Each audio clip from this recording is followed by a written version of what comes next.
Friends, today we are tackling tea. This is something that is really near and dear to my heart. I have snuck little hints of my love of tea into both display gardens I have showcased at the Northwest Flower and Garden Festival.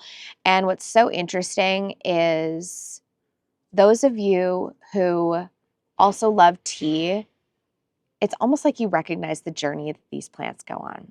And so like many of you, I actually started in veggie land, and then I moved on to flower land, and then I got knee deep into cut flowers. And suddenly it's actually come back to this beautiful point of like, not only can we grow things to eat, but we can also grow these herbs that speak to us on a different level. So I'm going to walk you through my chamomile patch, some of my other herbs that I create tea from in my garden.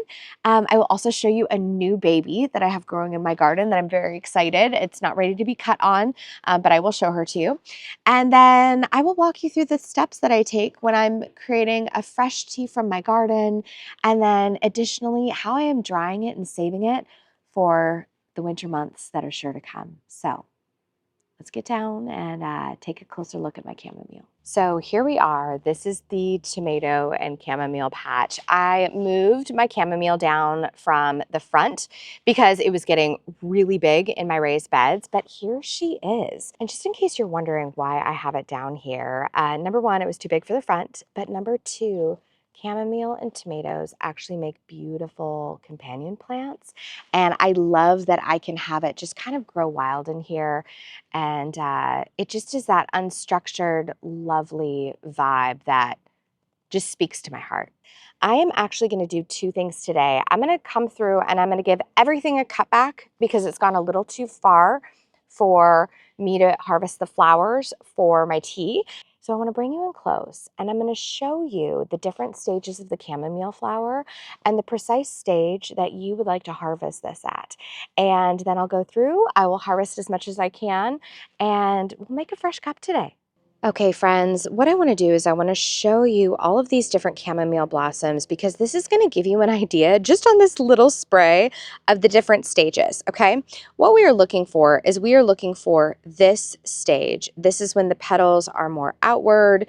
If you look at the profile of that flower, we don't have a very large dome in the middle.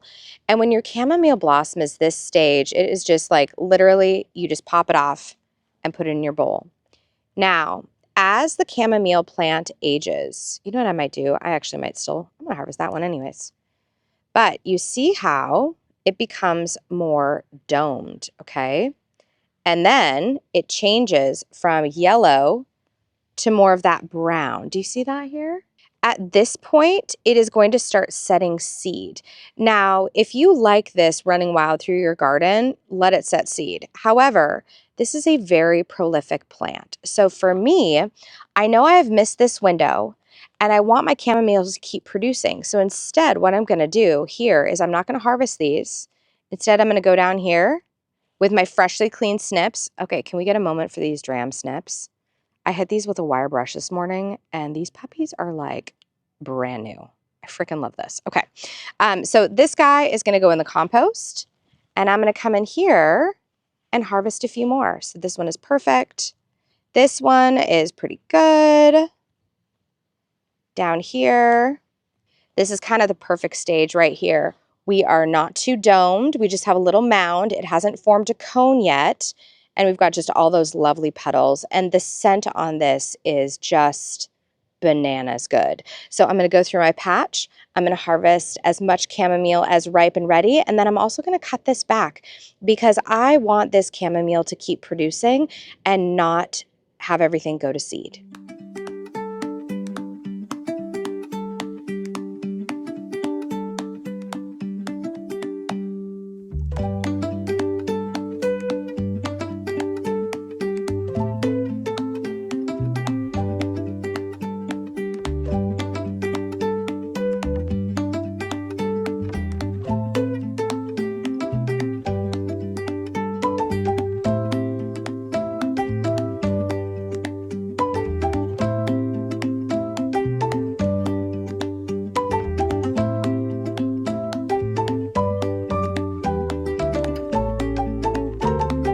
friends, I want to show you just a few other little goodies around my garden that I'm going to start playing with when it comes to tea this year.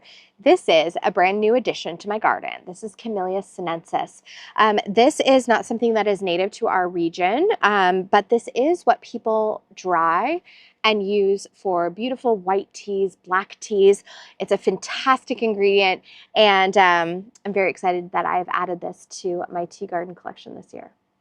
Friends, this is another ingredient that I'm going to be playing with this year. This is Echinacea purpurea.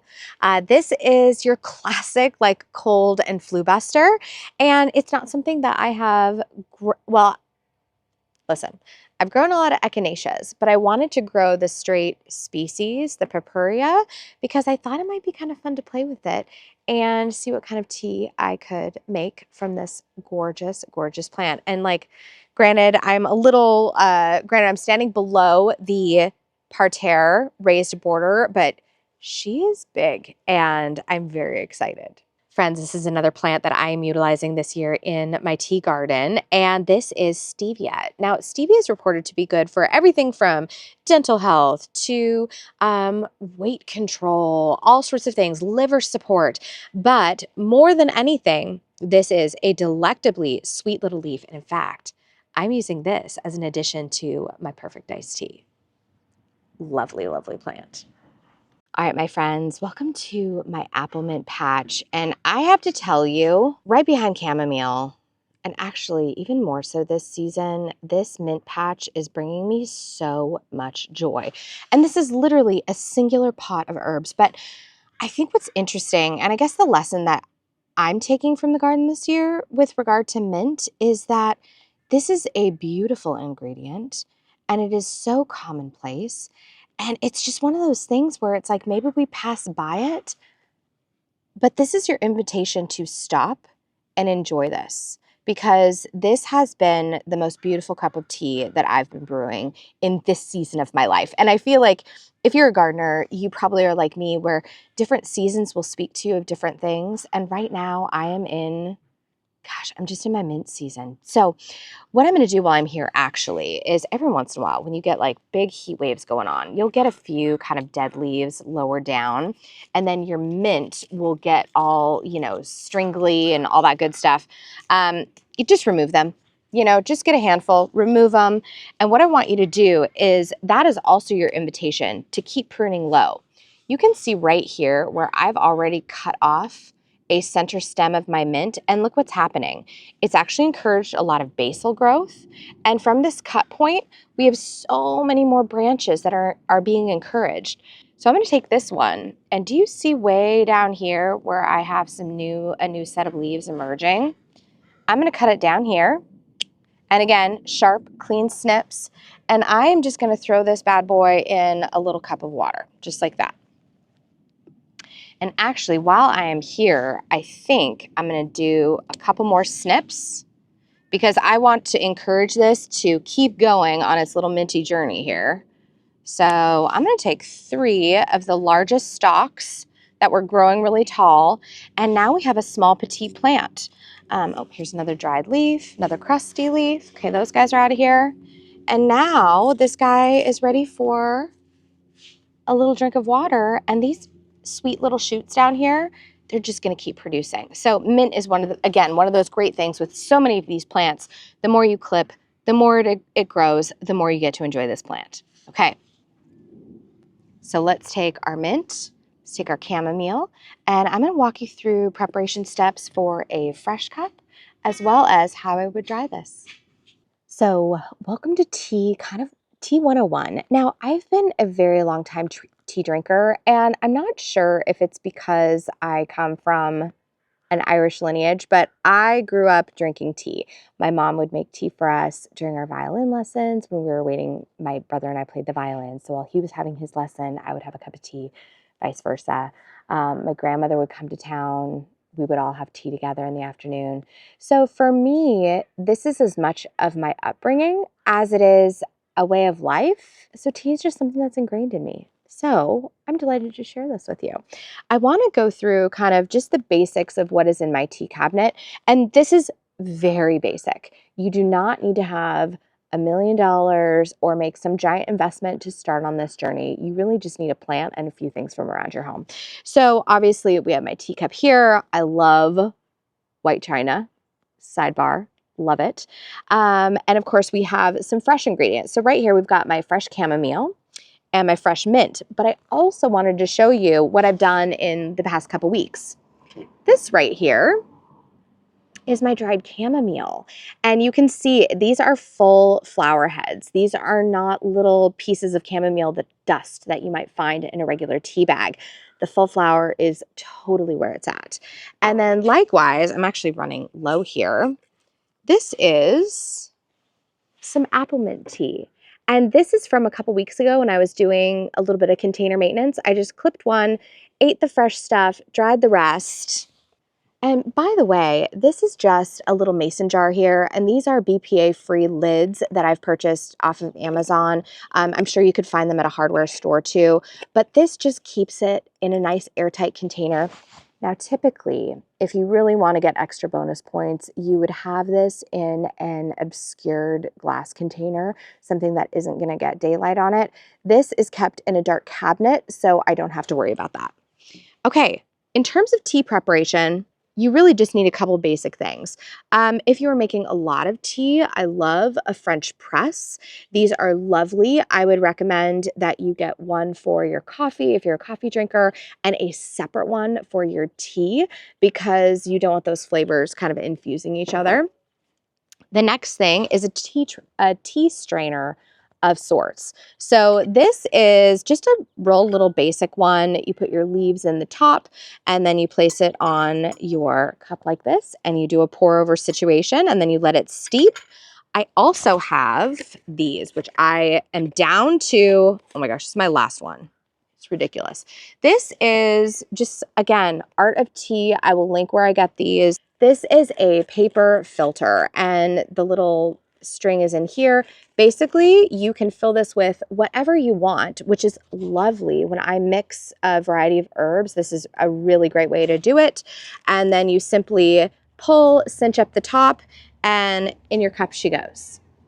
Now, in terms of measuring tea, I am never particular in terms of how I'm measuring it, but I'll give you some basic guidelines. Of course, you can use just a basic tablespoon from your kitchen, a teaspoon, tablespoon. A good rule of thumb is tablespoons are for fresh, teaspoons are for dried. As you dry your herb, it is going to become more concentrated, therefore you need less. Of course, you can also use something more decorative like this sweet little brass spoon, anything that sings your song. Again, I feel like tea is about tailoring this to your experience and how you want to experience these herbs in your life. So all that having been said, let's jump into a couple basics. So first and foremost, let's talk chamomile preparation. There's two ways to do it, fresh and dried. When it comes to fresh, this is about what you would use for a cup of tea.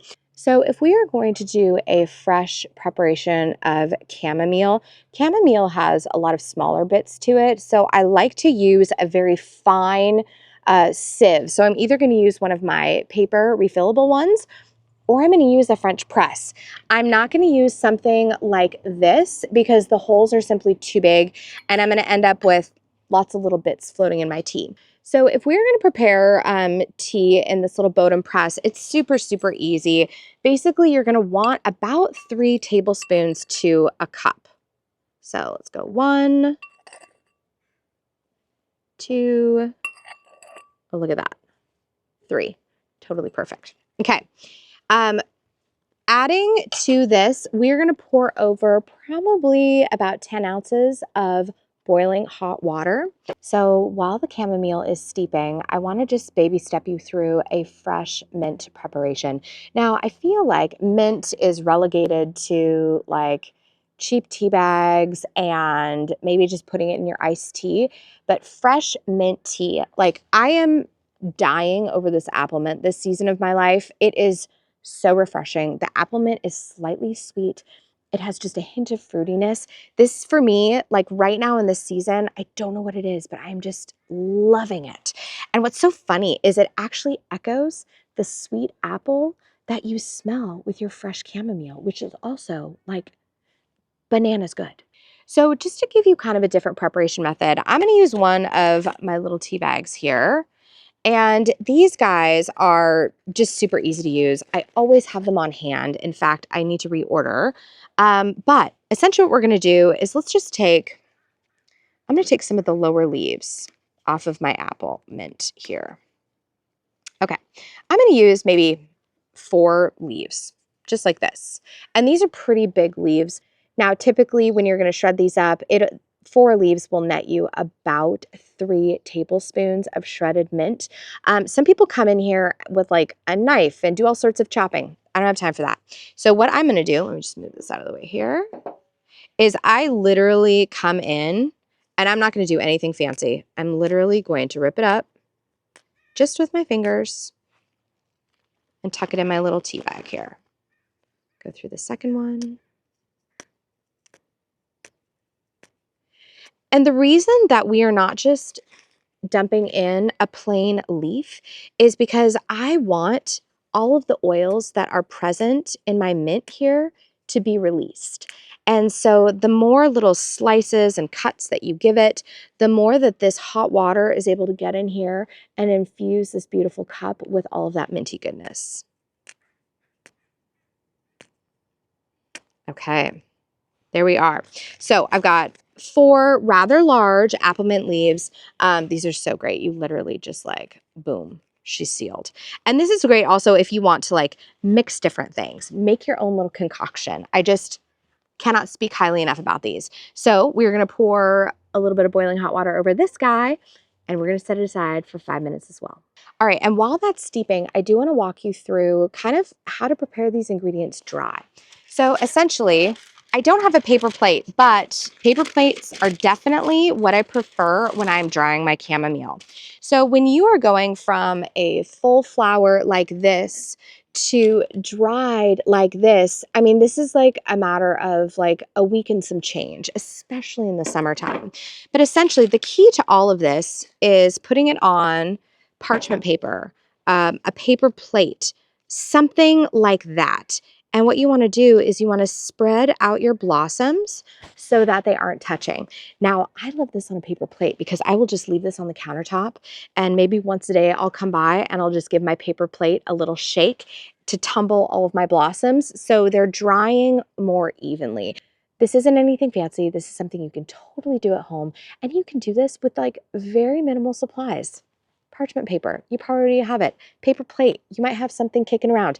I mean, paper towel even. But the key is put it somewhere away from direct sunlight, it's somewhere dry, and then just kind of give her a shake once a week and make sure all of your blossoms are evenly spaced.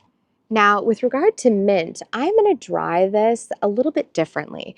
Now, during the summer, I will literally have just a stalk of mint in a cup on my kitchen countertop, and I will just eat the fresh stuff daily because I think the fresh mint, especially in the summer, is so divine and it is such a treat. Now, if I know that I have way more than I will be able to consume, I am just going to bust out, this is just some jute twine. We're nothing fancy here. This is just basic things. If you have some string, if you have a rubber band, like anything basically to tie this up. And what I do is I'm going to group no more than like 3 little stalks together, because I think once you get more than 3, then you're restricting airflow, which is going to give you a subpar product. You want airflow. You want this to dry, not mold, okay? And then all I do is I just tie these little guys together, and that's it. And you're going to leave this to hang probably a couple weeks, but it kind of depends on where you're living. If you're in a more humid environment, this is going to take much longer than somewhere that is more dry.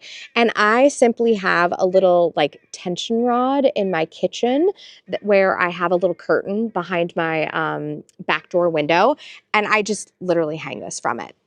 That's it.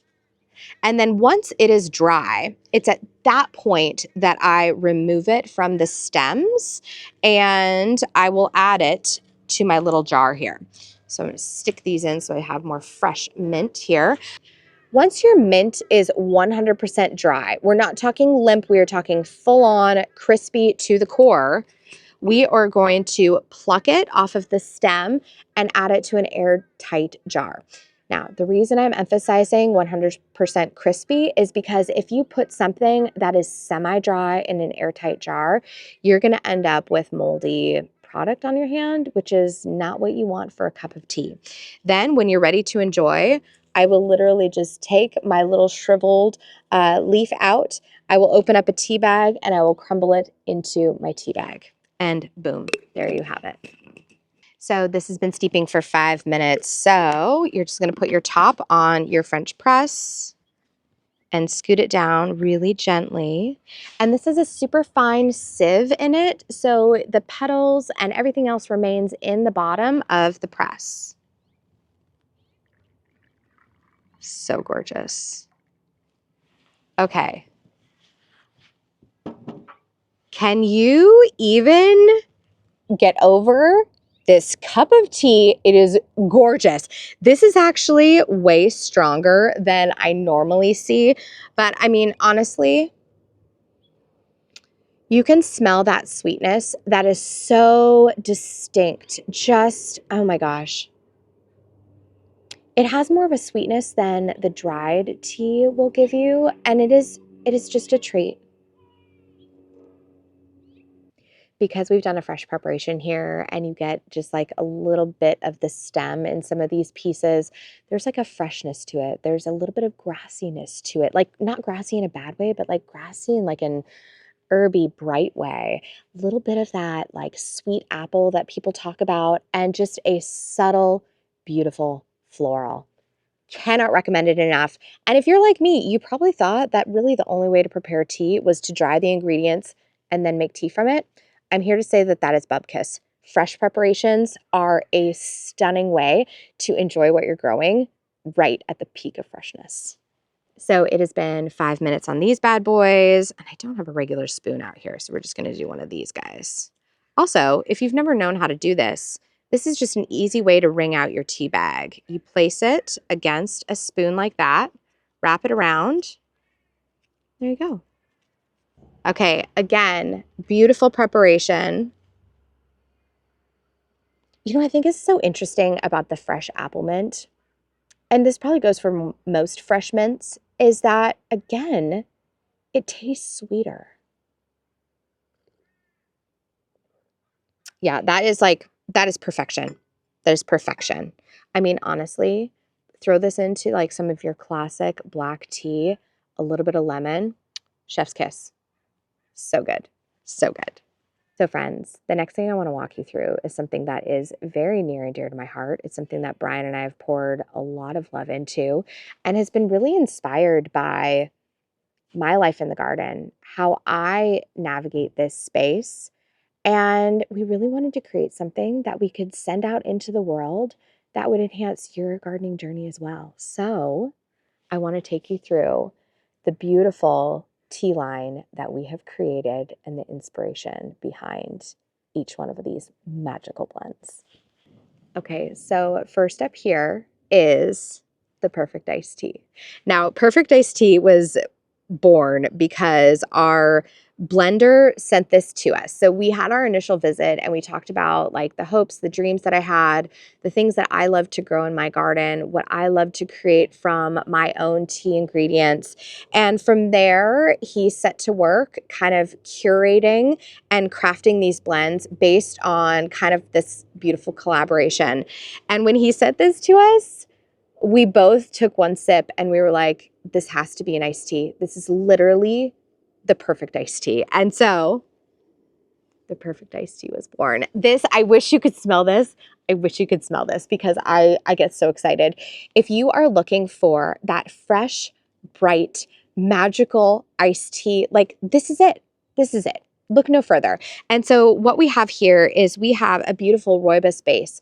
It is added to it. We have lemongrass, we have lemon, we have ginger, and just like the bright citrusy yumminess of it all is sensational.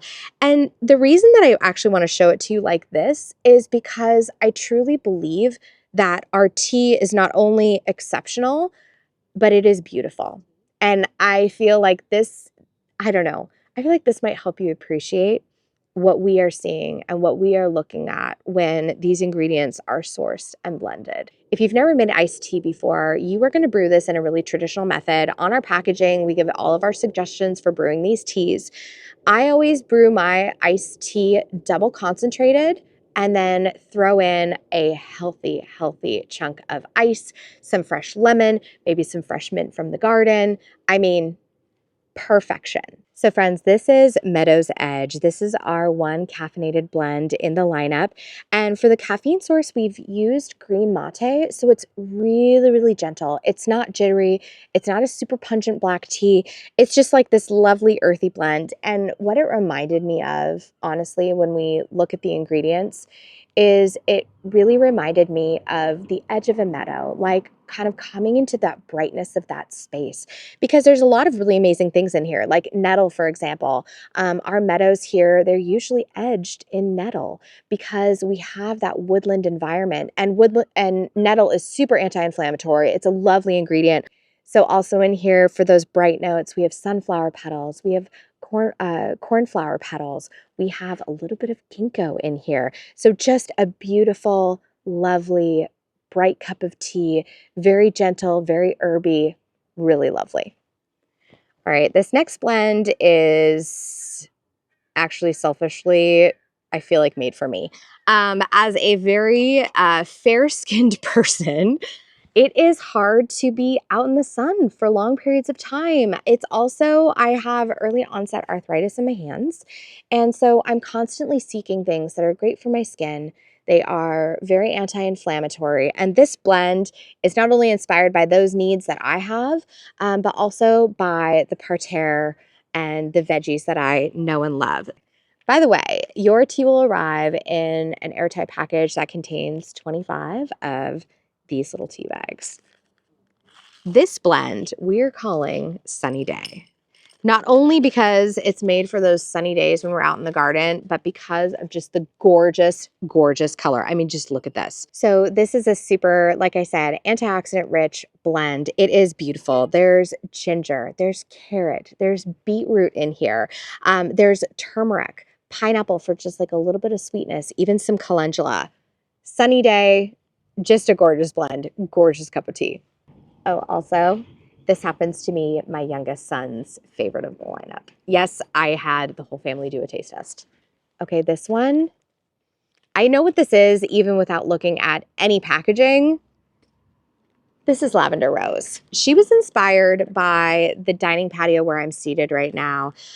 This one is, again, just lovely. I mean, the ingredients on these, it's beautiful. It is beautiful. So I'm sure most of you can see here, this is a rooibos base. There's a little bit of lavender in here. There's rose petals, rose hips, but there's also, just to add a hint of sweetness, there's blueberries, which I'm actually looking at right there, and elderberry, which is a gorgeous plant. And this one, it's like, you know, it's floral without being over the top. The rooibos keeps a really beautiful base in it. And then that berry, it's enough sweetness to temper the mixture. So it's not overly floral. We're not drinking a cup of perfume. That's disgusting. But it has that little hint of sweetness where if you do not add sugar like I don't, this is not over the top. It's just beautifully balanced. When I was little and I was sick, and even when my kids were little and still now, there's something about having a cup of tea, especially if you've had like an upset tummy. This is a tea that's kind of inspired by that. It's something that's gentle. It's something that, you know, like when we were thinking of names, it's like it's like, here's a digestive aid. That's so lame. So we decided to make a smart person joke. This is photosynthesis. So just as the green in your plants are photosynthesizing and creating energy, we have created this green little blend to help your body do its best work. So it has spearmint, peppermint, has actually a little bit of rose and some calendula petals. And there's a little bit of rooibos mixed in here as well.